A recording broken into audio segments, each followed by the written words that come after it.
Assalamualaikum warahmatullahi wabarakatuh. Kembali lagi bersama kami yang akan mengupas rahasia di dalam rahasia pasal keempat. Maka untuk pendengar diharapkan untuk menyimak dengan khusyuk agar tidak salah faham apalagi gagal faham, karena pembahasan kali ini akan semakin berat, butuh pikiran dan hati untuk merenungkan hal ini. Mari kita mulai mengurai pembahasan pasal keempat, yaitu hakikat ilmu dalam setiap cabangnya.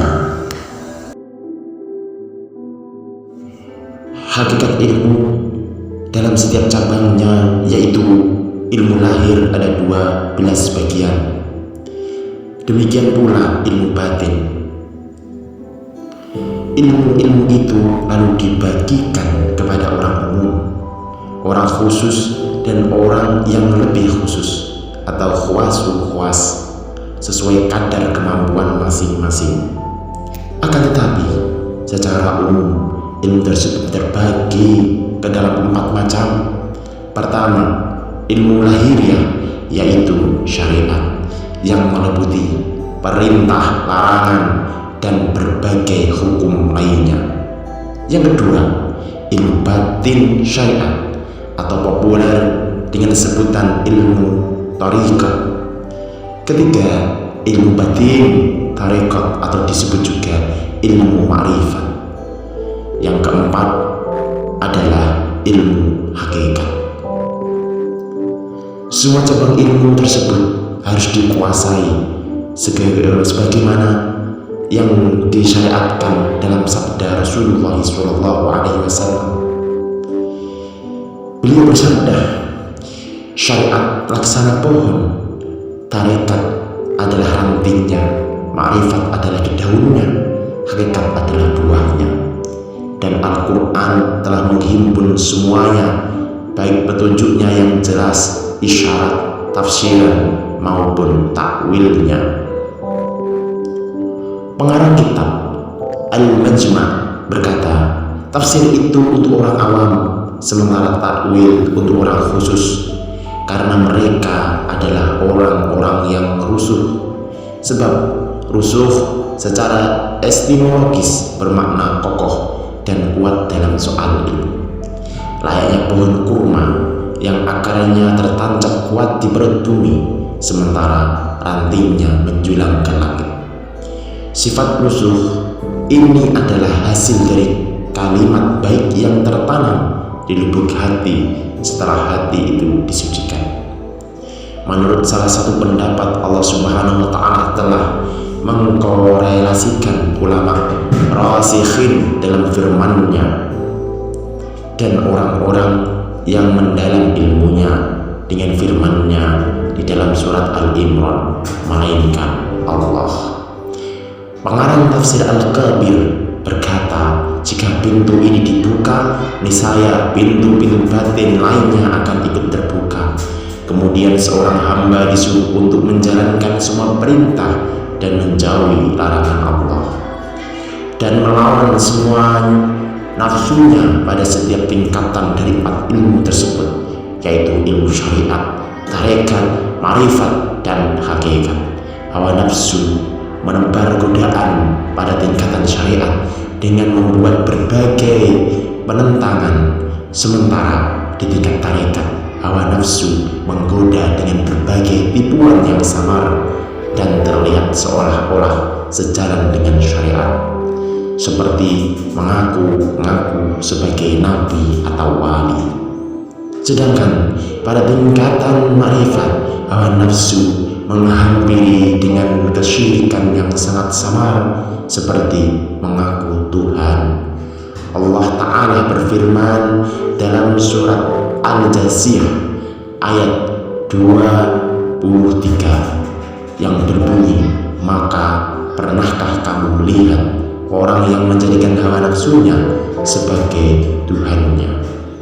Adapun pada tingkatan hakikat, tidak ada lagi celah sedikit pun bagi setan, nafsu, bahkan malaikat untuk menusuk, karena semua zat yang ada di dalamnya akan terbakar kecuali Allah. Sebagaimana Jibril alaihissalam berucap, jika saja aku menjulurkan ujung jari-jariku ke sana, niscaya hanguslah aku. Hamba yang mampu mencapai tingkatan ini berarti ia selamat dari terkaman dua musuh, yaitu terkaman syaitan dan terkaman hawa nafsu.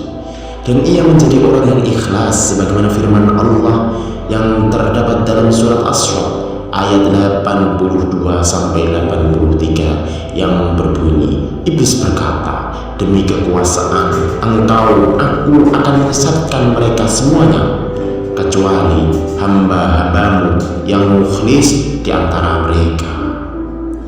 Oleh karena itu, siapa yang belum sampai pada tingkatan hakikat, maka ia belum bisa dikatakan orang yang ikhlas, karena sifat-sifat manusia basyariah tidak akan lenyap kecuali dengan tersingkapnya zatnya melalui mata batin. Kebodohan yang meringkuk dalam dirinya juga tidak akan terangkat kecuali dengan mengenalnya atau ma'rifatullah. Manakala seorang hamba sudah mengenal Allah, sudah bermakrifat kepada Allah, maka Allah akan memberikan ilmunya kepada hamba itu tanpa melalui perantara, yaitu ilmu laduni. Tak akan mengenal Allah karena langsung diperkenalkan oleh Allah sendiri, dan akan beribadah kepadanya dengan pengajaran langsung olehnya, seperti halnya dengan Nabi Khidir alaihissalam. Di alam hakikat ini, hamba itu akan menyaksikan bermacam ruh al-Qudsi dan akan mengenal Nabi Muhammad SAW secara hakiki, yang akan berbicara dengan dari awal hingga akhir. Para nabi akan menyampaikan kabar gembira kepadanya bahwa ia akan usul selamanya pada Allah, sebagaimana firman Allah yang terdapat dalam surat An-Nisa ayat 69, dan mereka itulah teman yang sebaik-baiknya. Orang yang belum menguasai ilmu hakikat ini belum disebut alim sekalipun ia telah membaca jutaan kitab. Kondisi itu akan mendekapinya selama ia belum menyempurnakan tingkatan spiritualitasnya atau rohaniahnya. Amal roh jismani dengan dasar berbagai ilmu lahir ini ganjarannya hanyalah surga. Di sini akan ditampakkan pantulan sifat-sifat Allah berupa cahaya.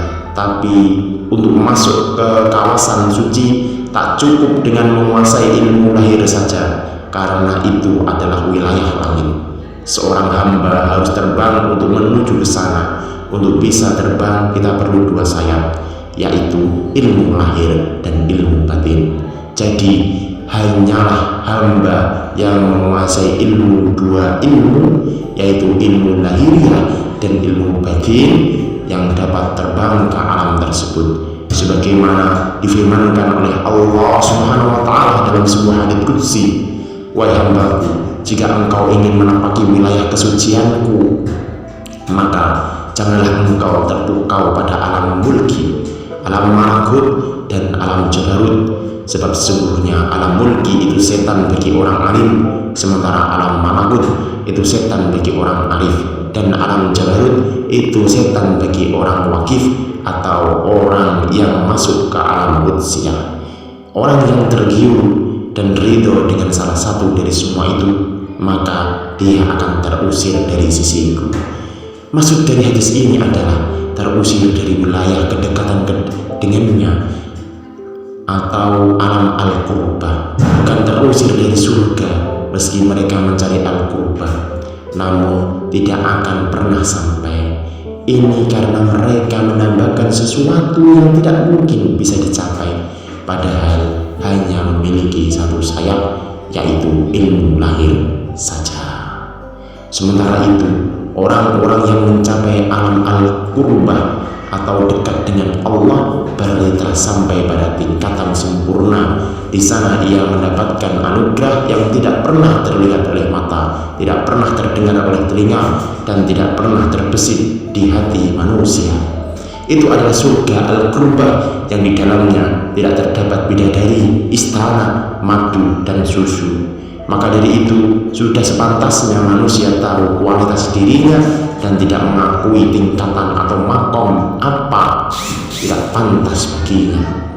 Amirul Mukminin Ali bin Abi Thalib karramallahu wajhah berkata, Allah menyayangi orang yang mengetahui kualitas dirinya, tidak melampaui batas, menjaga lisannya, dan tidak menyia-nyiakan umurnya yang tersisa. Maka dari itu, seorang alim haruslah mampu mencapai makna hakikat manusia yang disebut taiful ma'ani atau bayi maknawi, lalu menjaga dengan cara senantiasa melazimkan asma-asma tauhid. Setelah itu mengeluarkan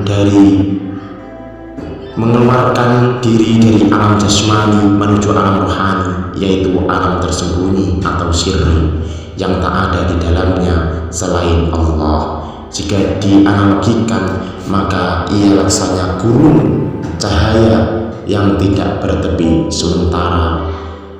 Tiflul ma'ani akan terbang menuju alam al-qurbah atau kedekatan dengannya, melihat berbagai keajaiban dan keanehan di alam tersebut. Itu adalah tempat para ahli tauhid, maqam al-muwahhidin yang telah tenggelam atau yang telah fana dalam keesaannya. Di alam tersembunyi itu mereka tidak melihat kecuali cahaya keindahan Allah atau jamalullah. Ini seperti seorang yang tidak dapat melihat dirinya sendiri saat diterpa cahaya sinar matahari yang sangat kuat. Jadi saat berhadapan dengan keindahan Allah atau jamalullah, manusia tidak dapat melihat dirinya sendiri karena silau akan cahayanya. Nabi Isa bin Maryam alaihissalam, manusia tidak akan dapat masuk ke alam malakut langit sampai ia dilahirkan 2 kali, sebagaimana burung yang dilahirkan 2 kali. Maksud dari kelahiran kedua pada manusia adalah terlahirnya tiflul ma'ani atau bayi maknawi yang tidak lain merupakan buah dari pengelolaan maksimal manusia atas al-insan al-hakiki, dan itu adalah rahasianya, di mana wujud dan ilmu-ilmunya akan tampak jelas dengan menyatunya cahaya ilmu syariat dengan ilmu hakikat. Ini sebagaimana seorang anak tidak akan lahir kecuali dengan bertemunya sperma laki-laki dan ovum perempuan. Sesungguhnya Allah berfirman, sesungguhnya kami telah menciptakan manusia dari status mani yang bercampur, Al-Insan ayat kedua. Dan setelah nampaknya makna ini, itu artinya ia tiflul ma'ani telah melewati samudera makhluk menuju puncak hakikat. Seluruh alam yang ada di lingkungan alam ruh akan terasa laksana setetes air di lautan. Setelah itu ilmu-ilmu rohani dan laduni akan menyeruak luas tanpa huruf dan suara.